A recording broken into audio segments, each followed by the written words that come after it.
বগুড়া মেডিকেলে এত অনিয়ম কেন? রোগীদের অভিযোগের শেষ কথায়। বগুড়ার শহীদ জিয়াউর রহমান মেডিকেল কলেজ হাসপাতাল উত্তরাঞ্চলের অন্যতম বৃহৎ সরকারি হাসপাতাল। প্রতিদিন বগুড়া ছাড়াও নওগাঁ, জয়পুরহাট, গাইবান্ধা, সিরাজগঞ্জ সহ বিভিন্ন জেলা থেকে হাজার হাজার রোগী চিকিৎসার জন্য এখানে আসেন। কিন্তু প্রশ্ন হলো, এত বড় হাসপাতাল হওয়া সত্ত্বেও কেন বারবার অনিয়ম, অব্যবস্থাপনা ও রোগীদের ভোগান্তির অভিযোগ উঠে আসে? রোগী ও স্বজনদের অভিযোগ, হাসপাতালে অনেক সময় দীর্ঘ লাইনে দাঁড়িয়ে চিকিৎসা নিতে হয়। বেড সংকট, জরুরি বিভাগে অতিরিক্ত চাপ এবং বিভিন্ন সেবা পেতে দেরির কারণে সাধারণ মানুষ চরম দুর্ভোগের শিকার হন।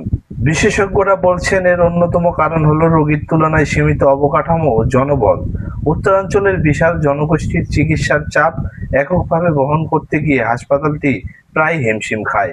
অন্যদিকে বিভিন্ন সময় প্রশাসনিক দুর্বলতা, নিরাপত্তা সমস্যা এবং হাসপাতাল ব্যবস্থাপনা নিয়ে প্রশ্ন উঠেছে।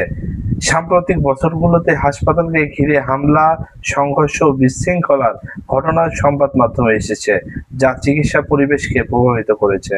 তবে শুধু হাসপাতাল কর্তৃপক্ষকে দায়ী করলেই সমস্যার সমাধান হবে না। স্বাস্থ্য খাত বিশ্লেষকদের মতে সরকারি হাসপাতালে রোগীর চাপ কমাতে জেলা ও উপজেলা পর্যায়ে চিকিৎসা ব্যবস্থার উন্নয়ন জরুরি। এতে বড় হাসপাতালগুলোর উপর অতিরিক্ত চাপ কমবে। এখন প্রশ্ন হলো, সমাধান কি?